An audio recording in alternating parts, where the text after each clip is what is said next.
নমস্কার, দেখছেন কলকাতা টিভি, সঙ্গে রয়েছে আমি স্বর্ণালী। শুরু করছি আরো বারোয়ার শুরুতেই যে গুরুত্বপূর্ণ খবরের দিকে নজর রাখবো। সুপ্রিম কোর্টে পেছলো এসএসসির চাকরি বাতিল মামলার শুনানি। 15ই জানুয়ারি চাকরি বাতিল মামলার শুনানি।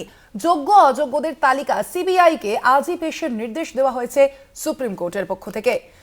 পাশাপাশি পিছলো ওবিসি মামলার শুনানিও 28 ও 29 জানুয়ারি পরবর্তী শুনানি রয়েছে। আপনাদের জানিয়ে রাখি, সুপ্রিম কোর্টে এবার পেছলো এসএসসির চাকরি বাতিল মামলার শুনানি। মঙ্গলবার সুপ্রিম কোর্টে মুলতুবি হয়ে গেল এসএসসি মামলার শুনানি। মূলত এসএসসি মামলার শুনানি পর্বে সিবিআই এর রিপোর্টের উপরে সম্পূর্ণভাবে নির্ভর করছে এসএসসি মামলার ভবিষ্যৎ। তার কারণ, সুপ্রিম কোর্টের নির্দেশ ছিল সিবিআইকে যোগ্য এবং অযোগ্যদের তালিকা প্রকাশ করতে হবে।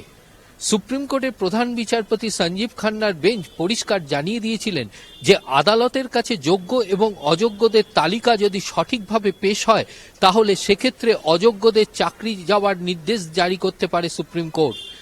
এক্ষেত্রে যদি সম্পূর্ণ তালিকা পেশ করা না হয়, তাহলে কলকাতা হাইকোর্টের রায়কে বহাল রেখেই সুপ্রিম কোর্ট এসএসসির নিয়োগ প্রক্রিয়াকে সম্পূর্ণভাবে বাতিল ঘোষণা করতে পারে। আজকের মুলতবির পর প্রধান বিচারপতির বেঞ্চ পরিষ্কার জানিয়ে দিলেন যে আগামী 15ই জানুয়ারি বেলা 2টার সময় এই মামলার শুনানি গ্রহণ করা হবে। তার আগে আজকের মধ্যেই সিবিআইকে যোগ্য এবং অযোগ্যদের তালিকা সম্পর্কিত একটি রিপোর্ট জমা করতে হবে সুপ্রিম কোর্টে।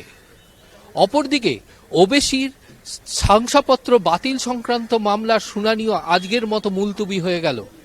পরবর্তী শুনানির দিন ধার্য করা হয়েছে আগামী 28 এবং 29 জানুয়ারি। ক্যামেরায় সন্দীপ সোমের সঙ্গে পীযূষ কান্তি নাগ, কলকাতা টিভি।